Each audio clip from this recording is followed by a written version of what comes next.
मित्रों नमस्कार। मैं हूं आपका मित्र, आपका सखा, आपका फ्रेंड, आपका हितैषी, आपका मित्र कमल नंदलाल। और मैं आप सभी दर्शकों का हार्दिक अभिनंदन करता हूं, आपका स्वागत करता हूं, आपका वेलकम करता हूं।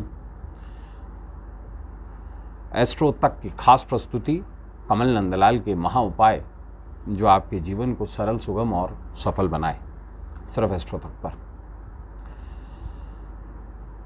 कमल नंदलाल के महा उपाय का जो उद्देश्य है वो है आपके जीवन की नेगेटिविटी को दूर करना, आपके जीवन में आ रही किसी बाधा को दूर करना, आपके जीवन से नकारात्मकता को दूर करके सकारात्मकता को लेके आना, आपको अंधकार से प्रकाश में लेके आना।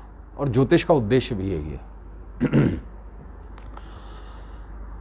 ज्योतिष प्रकाश का नॉलेज है, अंधकार से निकलने का नॉलेज है। ज्योतिष जीवन को सुधारने का नॉलेज है। वैदिक ज्योतिष के अलावा भी कुछ एक ऐसे शास्त्र हैं जो रेमेडियल एस्ट्रोलॉजी पे काम करते हैं।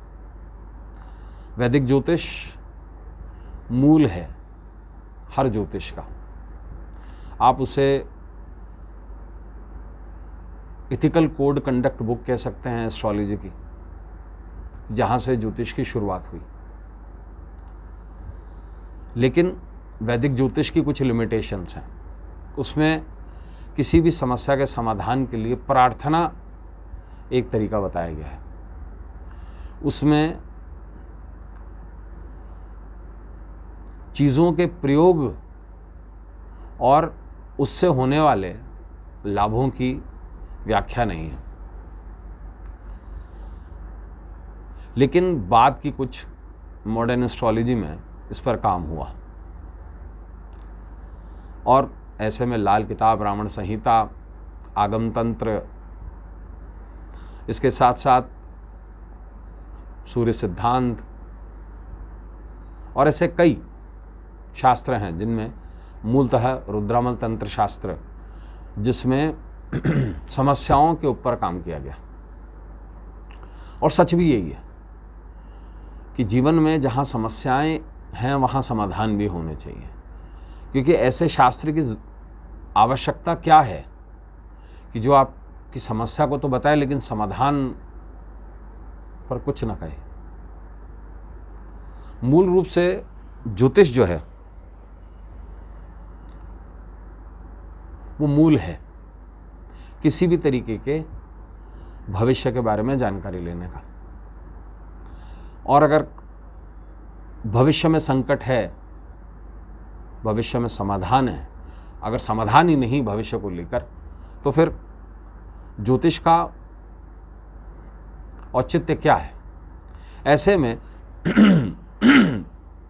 कुछ ऐसे शास्त्र भी हैं जो हमें रेमेडियल एस्ट्रोलॉजी पर बहुत कारगर होते हैं। तो आज का जो हमारा विशेष विषय है कमल नंदलाल के महा उपाय में, वो बेहद खास है। आर्थिक तंगी।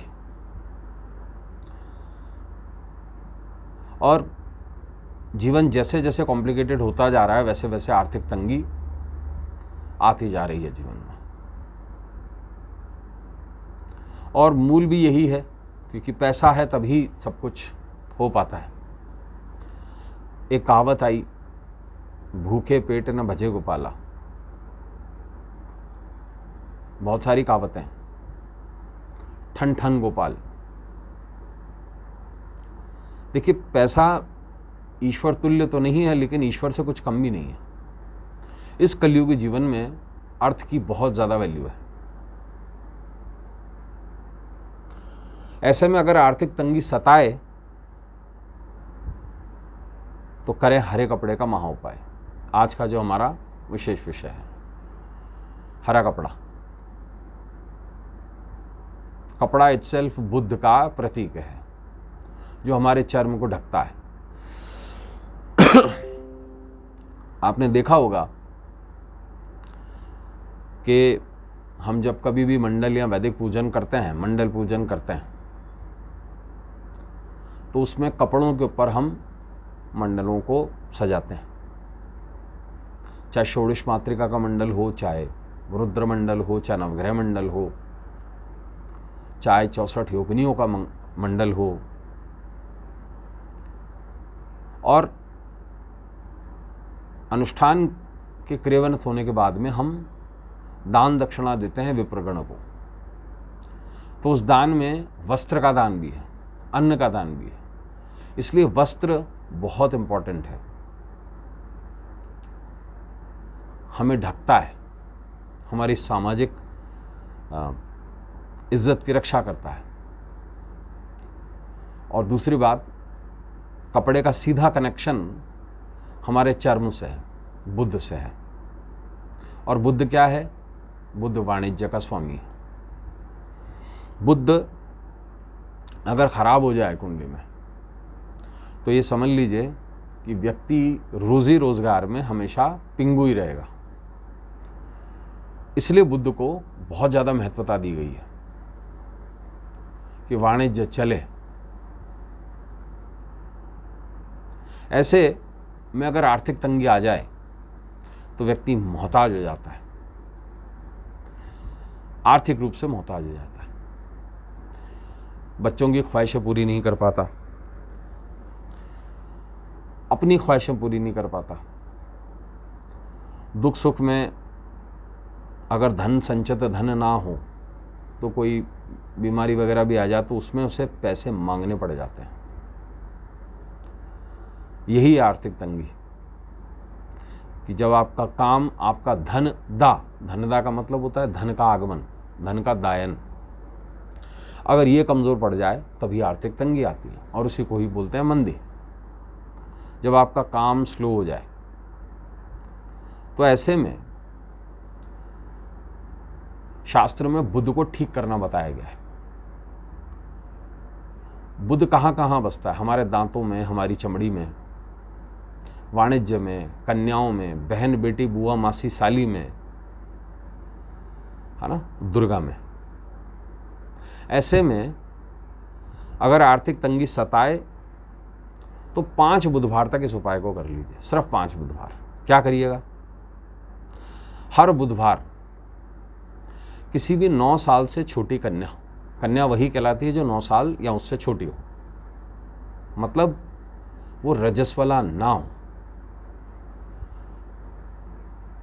तो हर बुधवार 5 बुधवार तक किसी 9 साल से छोटी कन्या को हरा कपड़ा दान करके उसके चरण स्पर्श करके आशीर्वाद ले लीजिए। जितनी भी आर्थिक तंगी है निश्चित रूप से दूर होगी, क्योंकि बुद्ध आपका ठीक हो जाएगा। तो दोस्तों, आज के लिए बस इतना ही। कल आपसे फिर मुलाकात होगी। इजाजत दीजिए। नमस्कार। नमः शिवाय। अगर आप मुझसे जुड़ करके अपनी समस्याओं का समाधान चाहते हैं और चाहते हैं कि आपकी समस्याओं को ज्योतिष के माध्यम से सुलझाया जाए, तो आप हमसे संपर्क कर सकते हैं, जुड़ सकते हैं एस्ट्रो तक पर।